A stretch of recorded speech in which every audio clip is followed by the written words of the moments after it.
ധർമ്മസ്ഥലയിൽ പെൺകുട്ടികളെ കുഴിച്ചുമൂടിയെന്ന സംഭവത്തിൽ വമ്പൻ ട്വിസ്റ്റ്. വെളിപ്പെടുത്തൽ നടത്തിയ ആൾ അറസ്റ്റിൽ. വെളിപ്പെടുത്തലിനെ കുറിച്ച് അന്വേഷിച്ച പ്രത്യേക സംഘമാണ് ഇയാളെ അറസ്റ്റ് ചെയ്തത്.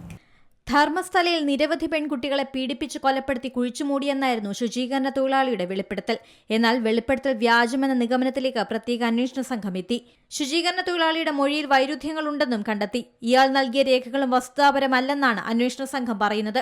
ഇതോടെയാണ് വെളിപ്പെടുത്തൽ നടത്തിയ ശുചീകരണ തൊഴിലാളിയെ അറസ്റ്റ് ചെയ്തത്. 1995 മുതൽ 2014 വരെയുള്ള കാലത്താണ് താൻ നിരവധി പെൺകുട്ടികളുടെ മൃതദേഹം കുഴിച്ചുമൂടിയെന്ന് പറഞ്ഞിരുന്നത്. ഇവരിൽ പലരും ലൈംഗികമായി ഉപദ്രവിക്കപ്പെട്ടെന്നും ഇയാൾ വെളിപ്പെടുത്തിയിരുന്നു.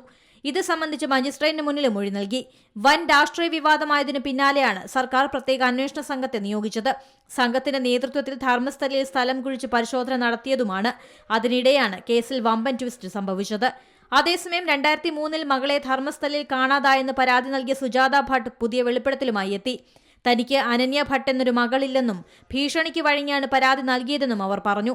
സുജാത ഭട്ടിനോട് ഇന്ന് ചോദ്യം ചെയ്യലിന് ഹാജരാകാൻ SIT ആവശ്യപ്പെട്ടിരിക്കുകയാണ് പുതിയ ട്വിസ്റ്റ്. രാജ്യം മുഴുവൻ ചർച്ച ചെയ്ത വിവാദ വിഷയത്തിലാണ് ഇപ്പോൾ വമ്പൻ ട്വിസ്റ്റ് സംഭവിച്ചത്. ഏറ്റവും പുതിയ വാർത്തകളും വിശേഷങ്ങളും വിരൽ തുമ്പിലറിയാൻ Zee മലയാളം ന്യൂസ് എല്ലാ ഡിജിറ്റൽ പ്ലാറ്റ്ഫോമുകളിലും ലഭ്യം.